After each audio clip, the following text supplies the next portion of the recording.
ChessDiagnostic. Hello everybody and welcome back for another video. So just as an update, I'm updating the playlist for the endgame course, so that should be up to date. I'm going to add some more videos coming into this next week in regards to that, and also I'm really trying to think about how to structure this channel because I don't want to just pump out random stuff. I think I might structure it according to the day, such as like middle game Monday, tactics Tuesday. I even had the idea to do Women's Chess Wednesday. Just throwing ideas out there. I'd really like to have it where I could, know what I'm going to do each day of the week, and also people watching this channel would understand what's going to go on. And also, it would help me to find specific areas of the game that I cover equally across the week. Anyway, this is a blitz game that I played, and I'm really going to cover how I conducted an attack in this game. Now, I'll post a link of this game below in the description if you want to take a look at it. According to the computer, I only made one mistake in this game, not an inaccuracy or a blunder, just a mistake, which rarely happens to me. And this was against a strong opponent, almost 2100 in blitz on light chess. And I thought it was interesting how I was able to smoothly conduct an attack from switching to the queen side to the king side, and it worked. So let's see what happens. And also, I just want to make a point that it's pretty rare that you can just have a concrete plan and follow it in chess because your opponent's gonna mess it up somehow. But every once in a while, you get those games like this, and they're pretty instructive. So it starts with e4, c5. And actually, as black, my opponent's playing against me what I normally play, which is the Sicilian Con or Taimanov variation, depending on what happens. Let's see what happens. So knight to f3, and then we just kind of transpose into that variation. Now, after knight to f6, obviously threatening the e4 pawn, I used to just play knight to c3, and this is what I was talking about in that game from the last video, where I'll play here, and then black will play e6, and after bishop to b4, really black has the initiative in this position, and he's also ready to play d5 and put a lot of pressure on the center, as well as weaken this knight, giving me a doubled pawn. So I've really sidestepped that variation from now and in the future by just learning a line with bishop to d3, protecting the pawn, and now after c4, I set up what's called the Maroczy bind, where I control the d5 square so strong that if black does try to make a break for it, it'll completely destroy his own center. So I really like this variation and had success with it. Just the strategic ideas are pretty simple, and also it doesn't let black get any initiative in the queen side or the center from the opening. So after castles, just some normal development. And you can see that actually black's a little cramped, just like I was a little cramped in the other game. And that's kind of a deciding factor in this opening. As black, you just kind of have to accept that you're going to be cramped for a while and try to break free. So just some normal developing moves again. Now, putting these pawns here, black can't even break himself with b5. And he just prepares an eventual d5. But it's still risky for black, and white definitely has the initiative at this point. So after bringing the bishop back, now the reason for this is because it's good to have this bishop here to get it out of the way to play either on the d file, but also to get the queen over and have mate threats on the king side. So white has a lot of flexibility in this position. He can swing over to the queen side at any time, or play something like queen to f2 and then get over very quickly. All right, so obviously threatening c4, protect it.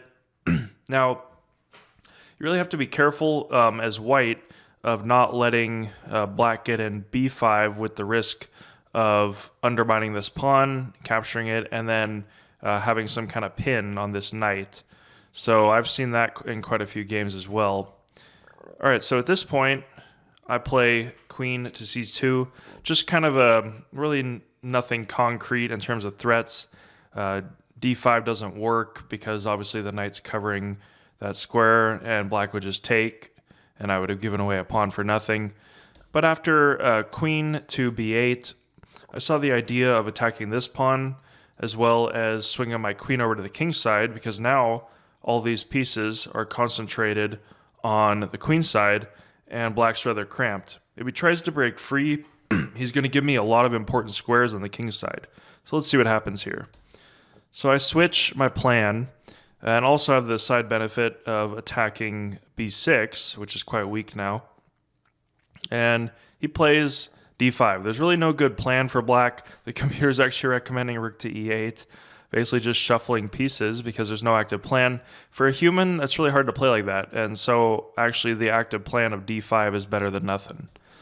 But the problem is, after I take and he takes back with the pawn, I suddenly have the f5 square available, and this bishop, the light square bishop diagonal, is suddenly aiming all the way from the square on b1 over to the king side. So I played knight to f5, bishop back, and it's a rather precarious position for black. I wouldn't say it's totally lost. The computer evaluation is plus 0.8, so white has an advantage, but black could hold, although it's really hard to defend in these types of positions once the attack starts. So I decided to trade off some pieces, and the benefit of him taking with the knight is that now he's traded off another defender of the king side. The computer's recommending just to play queen right away, but I like to trade the rooks in this position just to simplify as well. And also I could have stacked on here, but it's a better idea just to trade sometimes depending on how you want to play.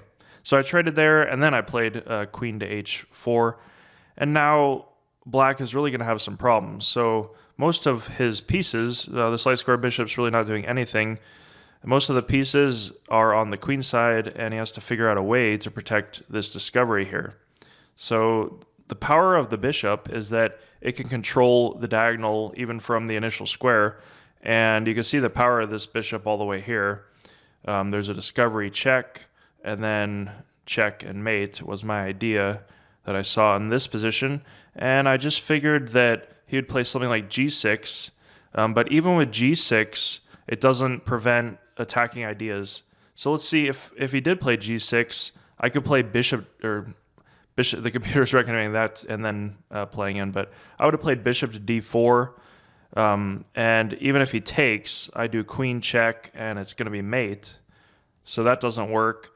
And once I bring this knight in check here, all these dark square weaknesses will come in, and black's going to have a lot of problems. Of course, it's defensible, but the computer has some really weird defenses, which would be hard to find for a human. So practically, this position is really difficult to play. Even just trading down pieces and trying to weaken these squares further, or bringing the queen over and playing something like h4, h5 is another plan too. So he didn't want to play g6 and weaken the dark squares. Knight to f6 looks logical, but it's actually a huge mistake. Now I can undermine this knight and have threats along here. And bringing this knight over, now even h6 is a big problem because I can just take and further open up the king side. So the computer was recommending bishop to f4 and then bishop to e5. Now the line would have been bishop f4 and then queen goes here. I could undermine this knight, but I just decided to play bishop to g5.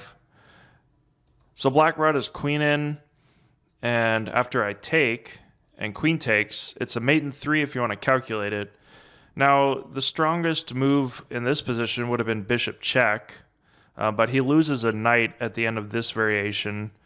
Let's see, so king over, and now if the queen took, I would have went check here, and now if the bishop or the queen take, I'll just check and then mate. So it would have been, say the queen takes, I would have checked, and then I get a mate. And if the king just comes over, I can take, and then after I take the rook, it's all over. But we didn't see that accurate play, although it's totally lost anyway. We just saw queen takes. And now, if you want to calculate it, there's a discovery with the knight, and the bishop can take or the queen, but either way, it's going to cover that square and not allow the king to escape after I check here. And then mate. So I thought that was a very interesting and clean kind of strategy to tactics to win a game. Obviously, you rarely get that nowadays at most levels, I would say, above expert, because people just know these plans and they don't allow them. But every once in a while they do, and when they do, it can be pretty fun to play.